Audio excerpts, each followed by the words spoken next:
out with the old. Once I left her, she resigned because she would never have survived the primary. In with the new. Are you affirming that you think President Trump is a fascist? I've spoken about... That's okay, you can just say okay. Yes. All right. Okay. It's easier. It's easier than explaining it. After weeks battling his own party over Jeffrey Epstein, killing suspected drug runners, and his use of tariffs, President Trump appeared to find a new friend. But right now, Republican unity will have to come first with the Senate uproar over a Ukraine peace plan. Is it for Russia or from Russia? It is not our recommendation. It is not our peace plan. I have made it clear that I believe this is a Russian proposal. The administration pushing back, telling Ukraine take it or leave it, and the Thanksgiving deadline for Kyiv to accept the terms or lose U.S. backing is real. We have a way of getting peace. He'll have to like it, and if he doesn't like it, then, you know, they should just keep fighting, I guess. And the clock is ticking on the next government shutdown. Republicans scrambling to put together a health insurance proposal. With us today, the chairman of the Senate Health Committee, Bill Cassidy, who's trying to unite Republicans behind a bold proposal on Obamacare subsidies. Meanwhile, Democrats have been on a redistricting roller coaster ride. First, winning a case against the Texas-sized GOP gerrymander until the Supreme Court threw Republicans a lifeline. Texas Democratic Congresswoman Johnson is one of the targets. She'll talk to us about that and the potential for more bipartisan discharge petitions pushing back on the administration. Sounds like Democrats are going to need a plan. Maybe they should ask James Carville, who knows a thing or two about getting Democrats out of the wilderness. We'll go whole hog with the Ragin' Cajun. All that and our best in the business panel of journalists. The Hill Sunday starts now.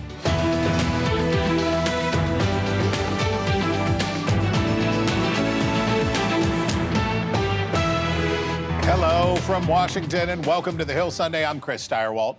Both the White House and many progressive Democrats were adamant that Senate Democrats had lost the shutdown fight 2 weeks ago when moderate Dems agreed to reopen the government without getting concessions on skyrocketing Obamacare premiums. But the story is not over.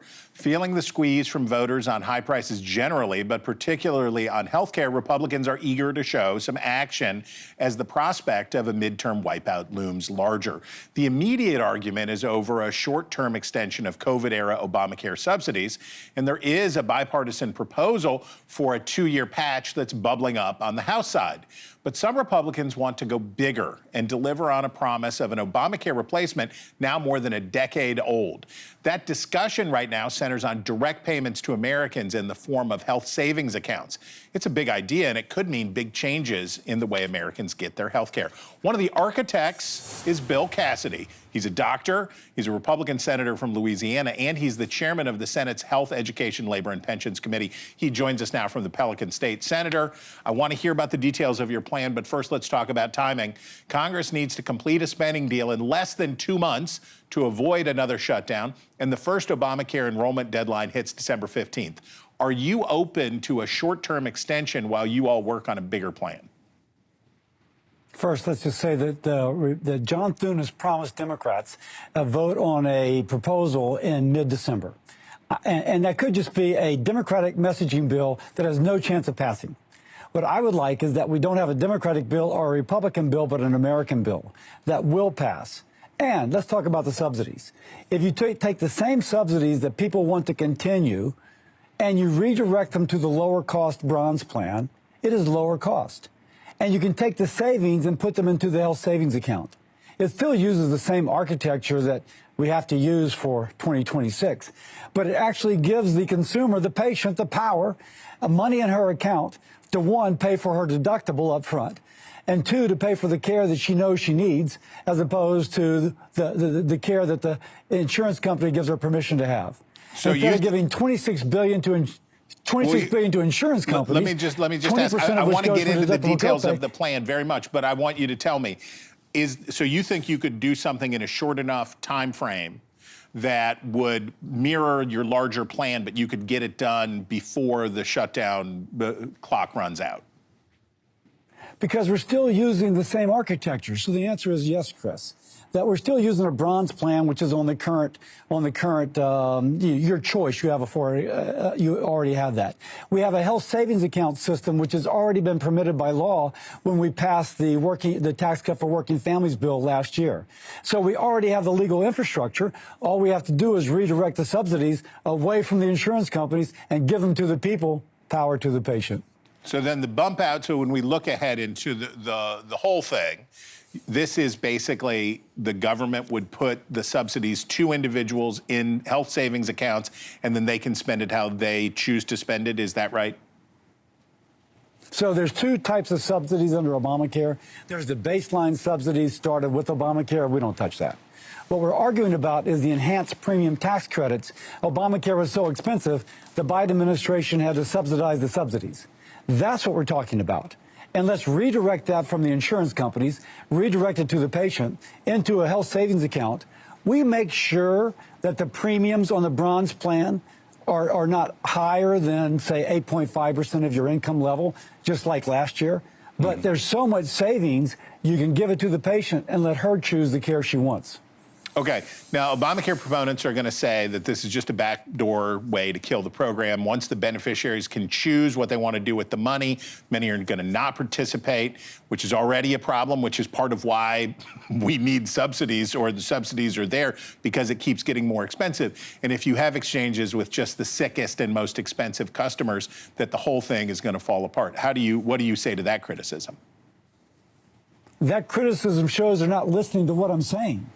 The baseline subsidies stay the same. Folks still use that baseline subsidy to purchase the care that they want on the exchange. And they would still get their bronze plan on the exchange.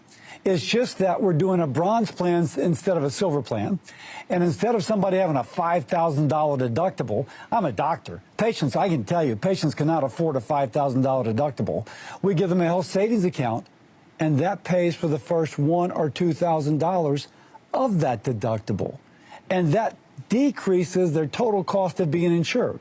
Premiums plus deductible will be less under our plan, and they have that first dollar they need to pay for their deductible and their copay.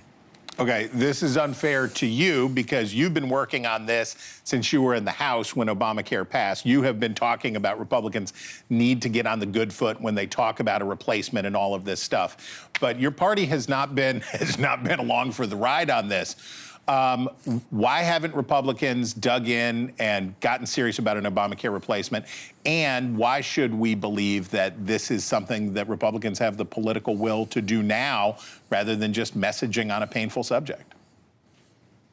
I'm gonna quote Bishop Tenney, an old Pentecostal pastor I knew.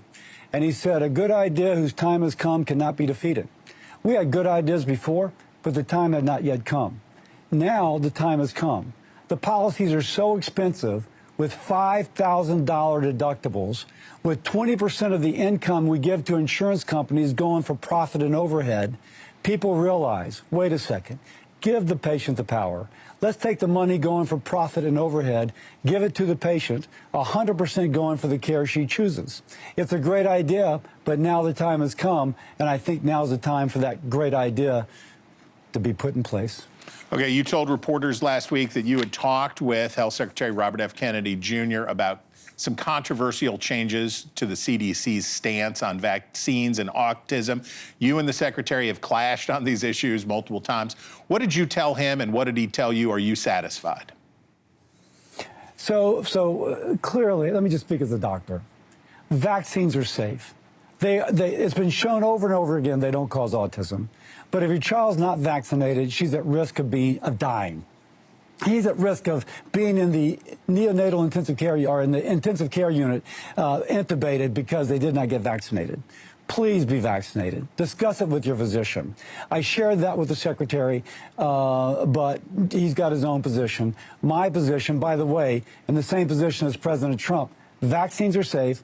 They don't cause autism, but if you're not vaccinated, you and your child are more likely to die from one of those illnesses like measles and mumps that the vaccines prevent.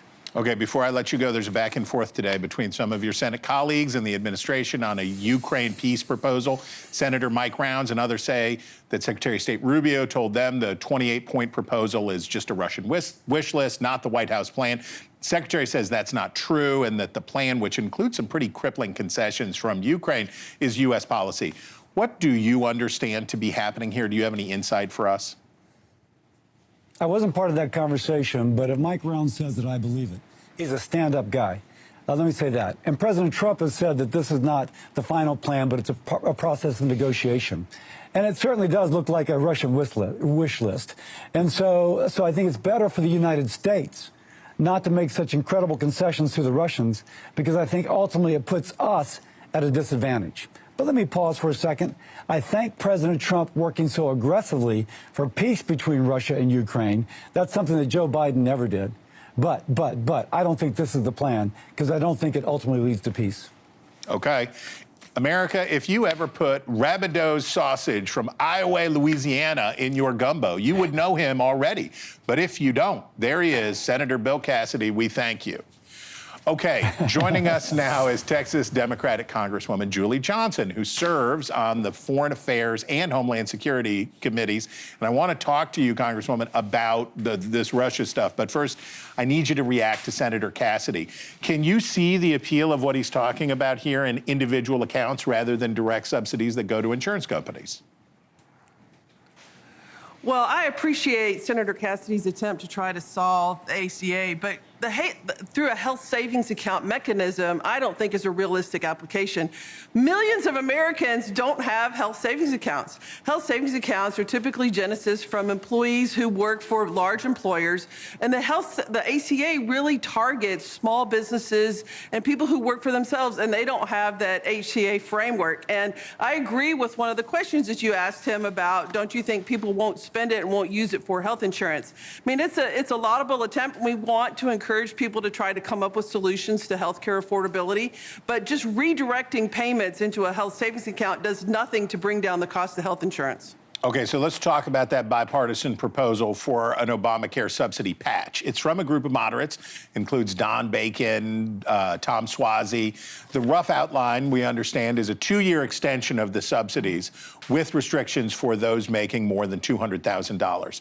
Is that something that you'd like to get in on? Absolutely. You know, I think that plan is a great plan for now.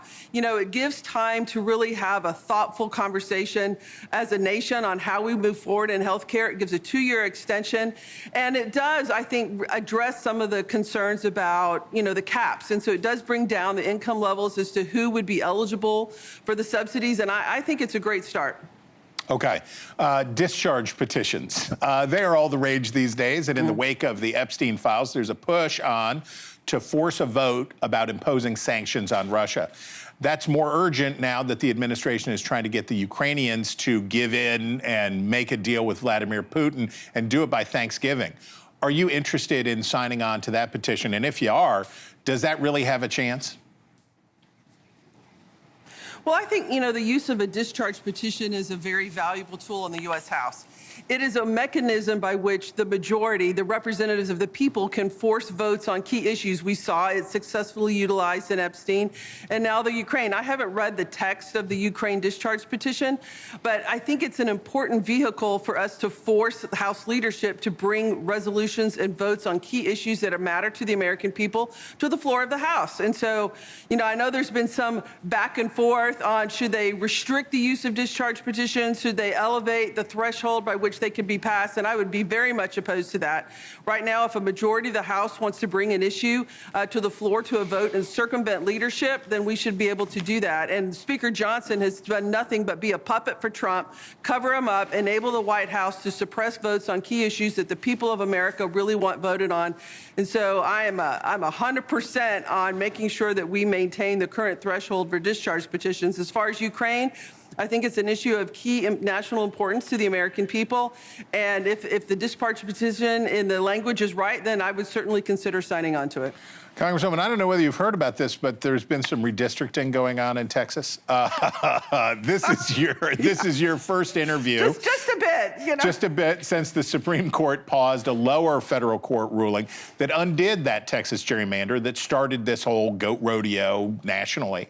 You may get to keep your current district, or you may be drawn into a much less friendly district. You've already filed to run for re-election, but the deadline to change districts is December 8th. Are you in either way, or are you waiting on the Supreme Court? Well, obviously, we're very concerned about what the Supreme Court's going to do with redistricting. I was disappointed to see Alito grant just a sua sponte say he just did it automatically, really, I think, without any thoughtful consideration of the merits of the underlying case. But we're very confident that the Supreme Court is going to reverse this temporary stay and allow the original maps to proceed in the electoral process of the 26 elections. But either way, you know, the 32nd District of Texas is a great seat. Under the current maps, well, I guess the original maps, the 2021 maps, the maps that the trial court upheld should be the ones going forward. I would absolutely file for re-election into that. But if these new, very partisan, racially based gerrymandered maps go forward, that makes the 32nd Congressional District, it swings at 46 points. Yeah. It doesn't really make it a viable seat. I would look more seriously at the new kind of Democratic seat that's wholly contained within Dallas County. That's probably a more viable path. Someone's making a little news today by a cozy fire, Congresswoman. Okay, America, if you think that the best way to celebrate Independence Day is with 1,500 pounds of fireworks and an air show and $500,000 of your closest friends at Kaboom Town in Addison, Texas, you would certainly know her already. But if you don't, there she is, Congresswoman Julie Johnson. We thank you. All right, coming up, James Carville is here. Things are looking up for Democrats, but it's a long way to midterms, and it's a long way out of the wilderness. So you better stick around.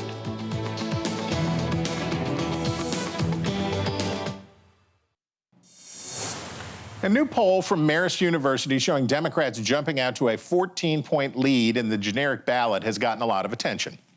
Look, right now, this seems like it's a bit of an outlier, which is, of course, why we love averages here. So here is the average advantage for Democrats. There it is. When Americans are asked which party they prefer would control the House of Representatives after the 2026 midterms. So you can see that, right? A Democratic advantage of nearly 6 points. But that itself is a little misleading.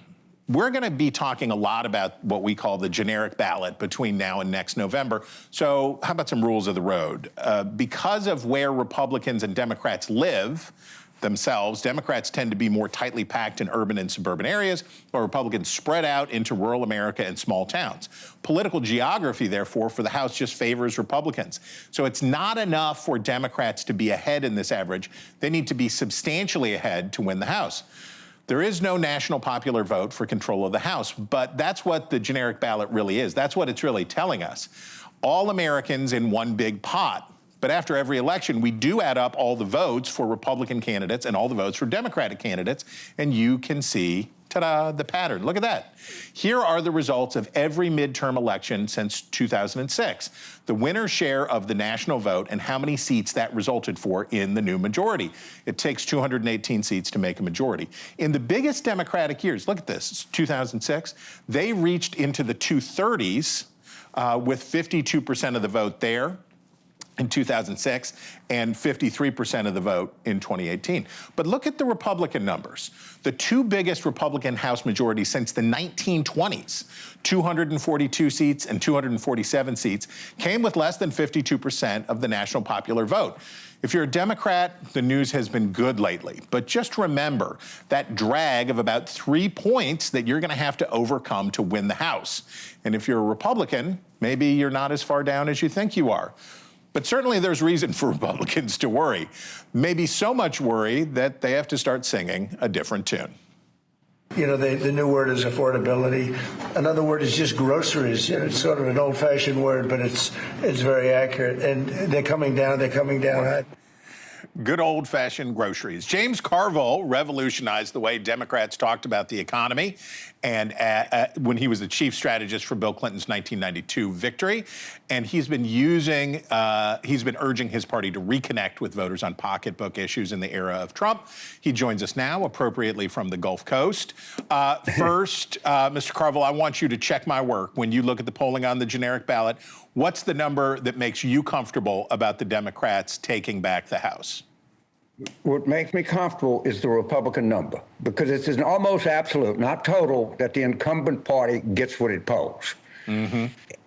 If I look at the results of the previous election this November, and I look at the Republicans at 41.4, I think it is, in your polling average, mm-hmm.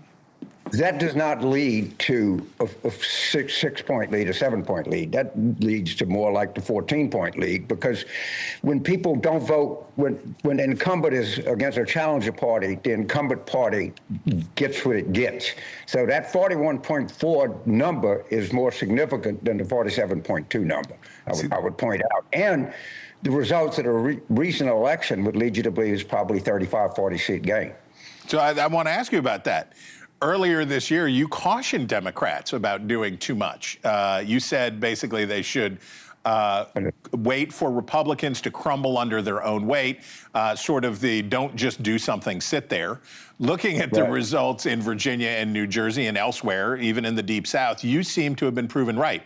So now what? Is anti-Trump enough, or do Democrats need a different approach? No, I mean, the attitudes about Trump are hardened. They're there.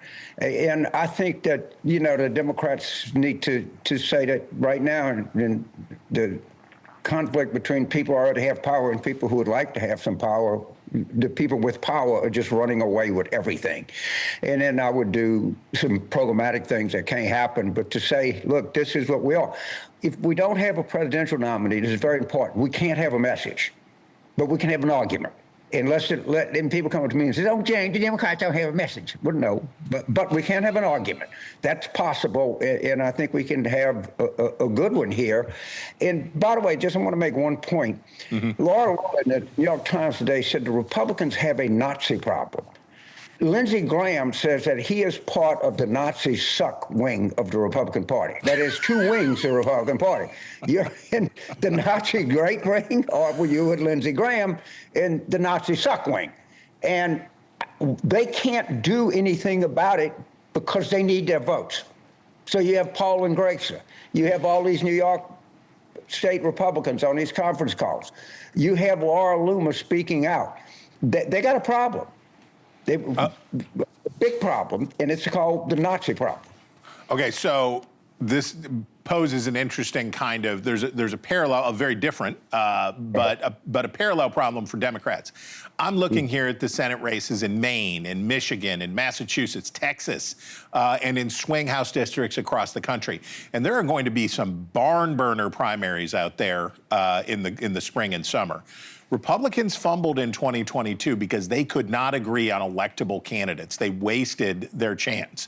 Does your party face a similar risk to that in 2026? Somewhat. Understand this. In the modern history of the Democratic Party, it has never nominated the most left candidate. But people don't realize is exactly who Democrats are.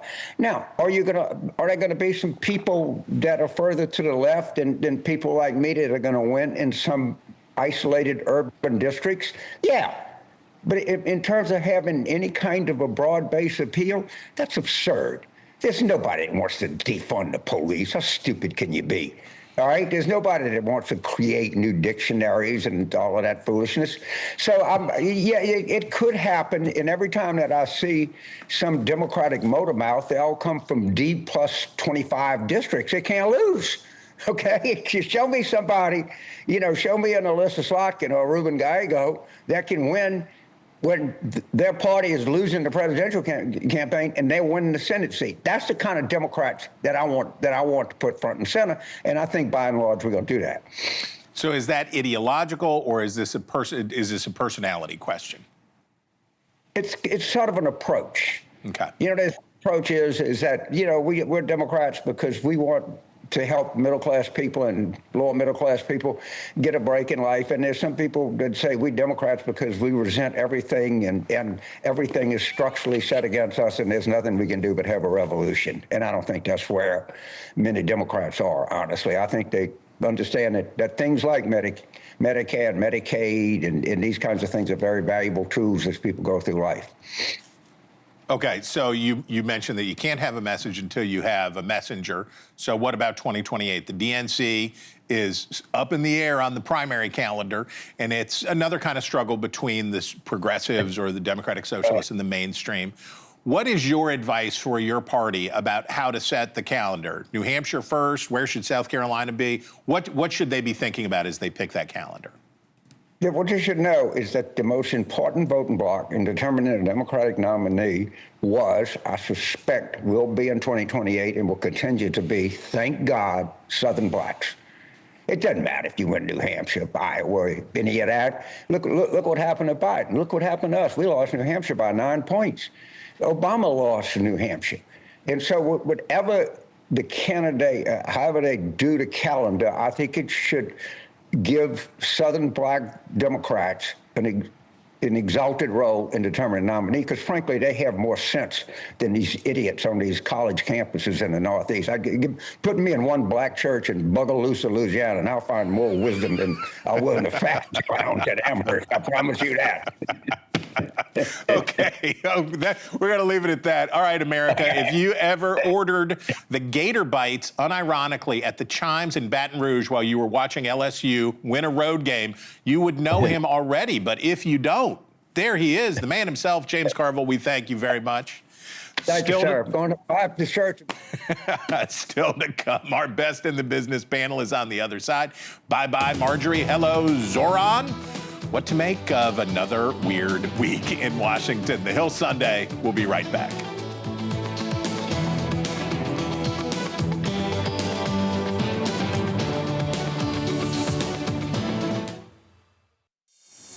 Well, our best in the business panel joins us now. Carl Hulse, he is the chief Washington correspondent for the New York Times. Megan McArdle, yay. She is a columnist for the Washington Post and our friend. And Emily Brooks, she's the House leadership reporter for The Hill. Megan, we start with you. No, don't call on me, teacher. The president has learned about groceries, and he is talking about groceries now. He and Zoran Mamdani have similar aims. We're talking about affordability a lot now. Recalibration. Oh, and we're dropping some of the tariffs. Yes, I'm sad that we're no longer protecting the crucial, strategically vital domestic banana industry. So is this a real recalibration? Is some stuff you say after a bad off-year election?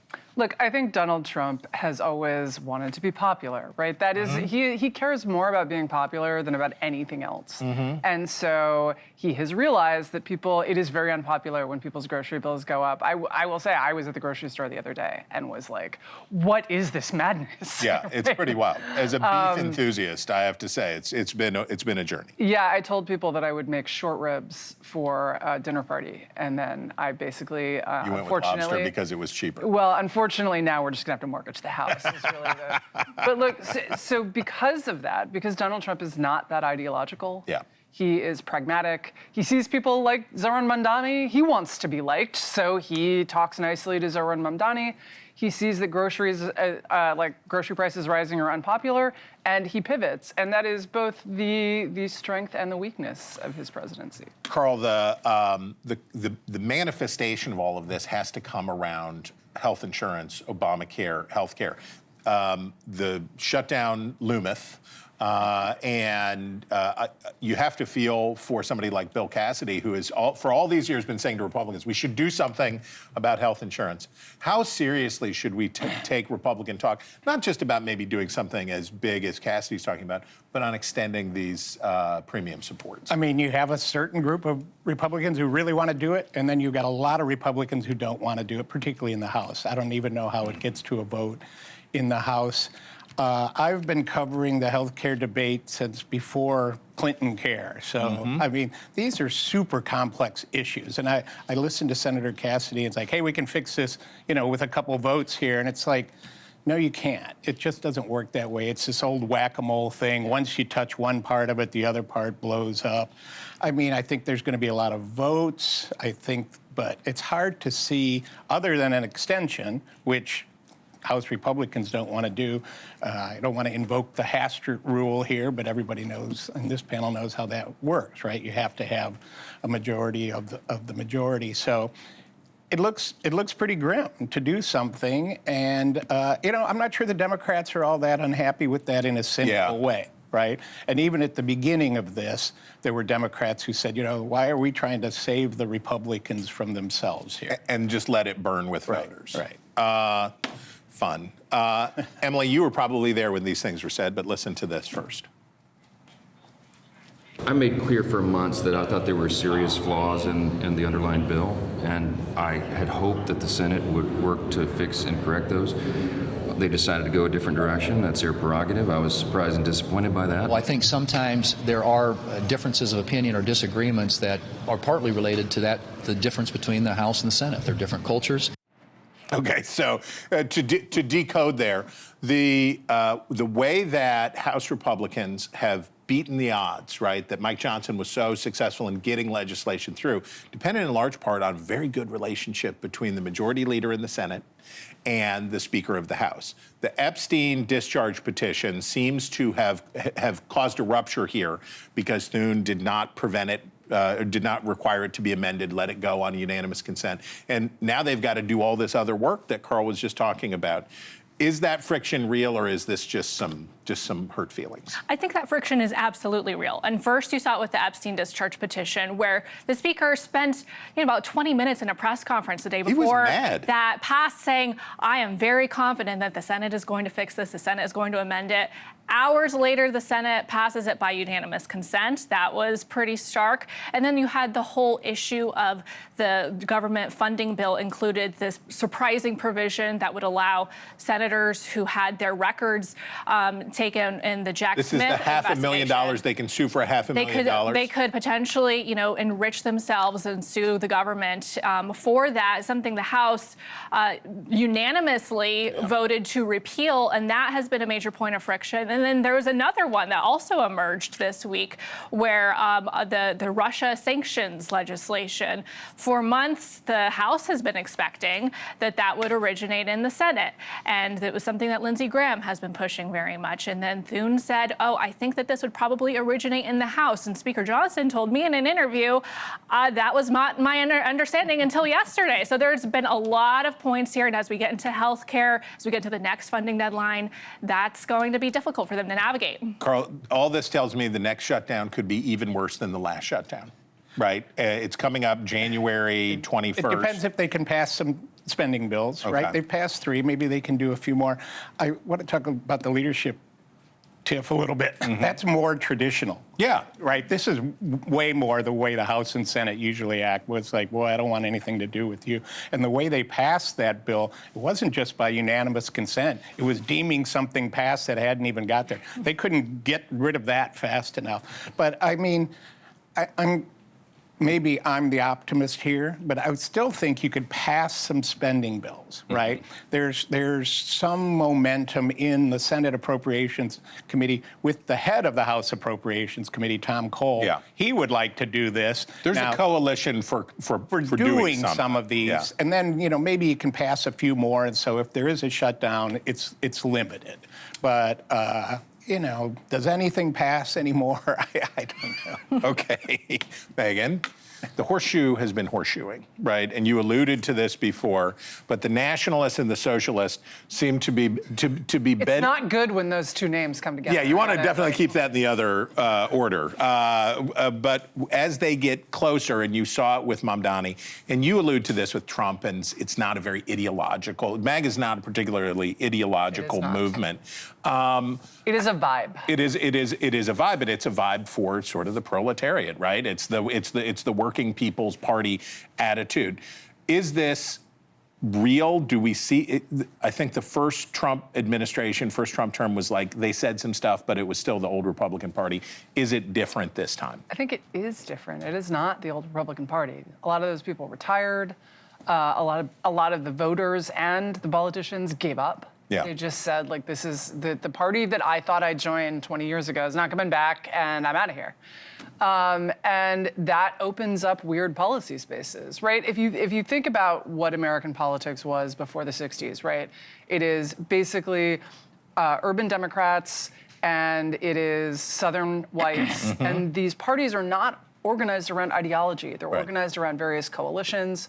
And that starts to shift in the 60s. And we think of it as normal that like parties would be organized around these very hard ideological choices, but that hasn't historically been true. And I think maybe it won't be true in the future, that the parties are going to get weirder. They're not going to be the parties that we, yeah, I know. It's, no. It's hard to believe that that's even possible, but that like policy, when realignments occur in this way, when politics suddenly organizes itself around different sets of issues, weird new policy spaces open up, and so we'll have to see. Just feel all this optimism coming from down there. We got new coalitions building. We've got. It wouldn't. I didn't say they would be good new policy options.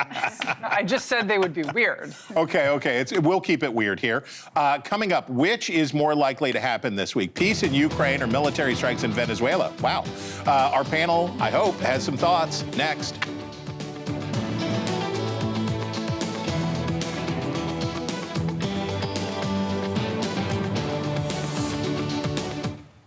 Every weeknight on NewsNation, Blake Berman brings you the biggest stories from the top newsmakers in Washington. I think it's so irresponsible of elected lawmakers. There's nothing inappropriate or unlawful about that advertisement. The rhetoric needs to be toned down. The Hill with Blake Berman, weeknights at 6, 5 Central. News for all Americans. And we are back with our best in the business panel of journalists. Carl, the Rubio conflama. We have Mike Rounds. We heard that Senator Cassidy say he believes Mike Rounds, who's on the Intelligence Committee, who said that Marco Rubio, Secretary of State, told them, don't worry about it, basically. This is just a leaked Russian proposal. It's not really the administration's proposal. Then the Secretary of State goes and tweets and says, this is our proposal. I don't know what's going on. What makes sense of this? Well, I don't know that I can make sense of it. I will say that Mike Rounds is a very candid guy. And is known for speaking to reporters on the Hill and is very trusted. And obviously, they came out and said what they thought was going to be okay to say. That, hey, Marco Rubio, our former colleague, chair of the Intelligence Committee, just told us that this was all a Russian document and don't worry about it. Yeah, don't worry about it. And we'll take care of this. Obviously, that blew up at the State Department. But, I mean, it seems like that's what he said. Based on my experience with everybody involved here, that's probably what happened. But they didn't realize how it was going to be framed by these senators who came out and go, oh, here's what Marco Rubio just told us. And then it would have been embarrassing for Rubio because he would have been offering these assurances to his former colleagues. Don't worry, don't worry. Although they say that he said to go ahead and tell people, but I guess in his new diplomatic world, he thought they'd be more diplomatic than saying, hey, here's what Marco just told us. But anyway, I think that it's really creating a problem now because you can try and roll that back as much as you want, but people now know what was said there. And, there was a lot of nervousness on the Hill about this anyway, that this did not look like a great deal for them. And this is another big point between the Trump administration and Republicans on Capitol Hill. They are not ready to surrender Ukraine to Russia. And they're going to put up a stink about this, I would say. And Emily, you alluded to the discharge petition that may come on the Russia sanctions. The other place where there's friction is on the drug boats and on Venezuela. So we have, I believe it's Reuters reporting now that something is about to happen, that next steps are about to happen in Venezuela. Rand Paul, Thomas Massie have been out front saying you do not have the authority to be doing what you're doing and you do not have the authority to escalate it. How serious is the heartburn over this stuff, especially if we have, as the president would say, we're going to do the land. If this escalates, how serious is the pushback there? Well, if there's things that happen on land that might change the calculus. But so far, Rand Paul, Thomas Massie, these are two more non-interventionist figures that are on the bad side of Trump right now. And so they are out being vocal. But so far, I'm not seeing or hearing from Capitol Hill a lot of the other MAGA coalition type people raise alarm about this. Does that mean that the president and the administration have given them assurances? We're just going to keep killing these people, but we're not going to do it without escalating. We talked last week to the Intelligence Committee chairman, and he seemed okay. I can't say that that's what has happened, but I will say that right now, what the actions are in Venezuela and in the boats and the strikes on the boats, there's not a lot of outcry about that, except for some of the more traditional anti-interventionist people like Rand Paul, Thomas Massie. And it will be interesting to see if this does escalate. There has been that sort of wing of MAGA that has been very anti-interventionist, was very skeptical of Trump doing the strikes in Iran a couple months back. If this escalates, could that further fracture what people are seeing? I think there is a risk of that, but it hasn't emerged from my reporting yet on the Hill. John Adams is back in the news. Sedition is with us again. So a group of Democrats recorded a video in which they told U.S. service members that they should refuse illegal orders, which is what the what the rules say. Indeed, they should refuse. They should refuse illegal orders. The president came forward. He had tweets or truths. Seditious behavior at the highest level. Arrested and put on trial. Death as a potential penalty was mentioned for these folks. Number one, I assume that lowering the temperature is no longer in the discussion right now. I don't think lowering the temperature is ever in the discussion. Yeah. Donald Trump, he likes it hot. He likes it hot. The administration said it's the Democrats' fault because they're the ones telling people to disobey these orders. Unpack for us sedition and death for treason. Okay, so let's start with the fact that we haven't executed a soldier for a long time, since World War II. We're not going to execute anyone. Let's just put that out there. Number two, Democrats are right and wrong to do this. They're right because, in fact, you should refuse unlawful orders. But the law around that is quite complicated. It's a judgment call about if someone orders you to just gun down a village, you should definitely refuse that order. But if the president says that's a drug dealer in the gunboat, go drop a bomb on it, I think the president, to be very clear, should not be saying anything like that, should not be doing this. But giving people what might be a lawful target, we don't have privates making that decision for good reason. And so the Democrats, I understand sort of the urge to do this. I think what the government is doing is unlawful and should be stopped. I wish Congress would stop it. But I don't think that the right way to do it is by urging low-level military personnel to mutiny. And should we be alarmed when the president talking about sedition? Yes, we should be alarmed. We should be alarmed when the president opens his mouth, right? He says alarming things all of the time. But is this literally but not seriously? I'm sure. Yeah. He just pops off, right? And I really don't understand why the administration does not have a staffer who is just in charge of holding his phone and being like, oh, I'm sorry, I tripped. But who wants to be that person? Yeah, who's the phone guy? Well, you replace them, right? You keep they keep getting fired because they have dropped and broken the phone. You got 15 seconds. One of these statements was perceived to be over the top in a string recently and has hurt him with Republicans. I used the word goat rodeo earlier in the show. We have been in the goat rodeo phase this fall. But thank you guys so much for being here. We really appreciate it. Coming up in your almanac, Paradise Lost and Found.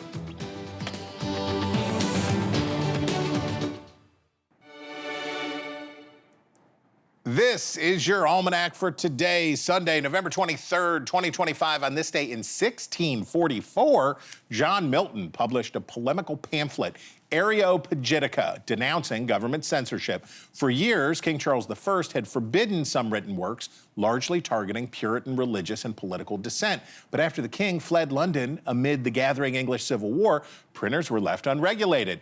While Charles had reigned, Parliament had opposed the king's power to censor, but as soon as he was gone, the newly empowered legislature wanted some censorship of its own, bringing forth its licensing order of 1643. Milton, still more than 20 years from the deathless fame he would achieve with Paradise Lost, rose to object with his pamphlet. He couldn't persuade Parliament, which was on a trip that would ultimately lead to Oliver Cromwell and an experiment with theocracy. But Milton's words and the idea of a free press lived on, proving an inspiration to another group of dissident subjects of the crown. Milton had many acolytes among America's founders and framers, and you can hear the echoes of Areopagitica in the Constitution and the Bill of Rights. They were big fans. In fact, the only known surviving book that bears the signatures of both Thomas Jefferson and James Madison is a copy of Milton's Paradise Lost. So whatever you're doing this week, we hope it's one for the books. So happy Thanksgiving from the team here at The Hill Sunday. We are certainly thankful for you. Until next time.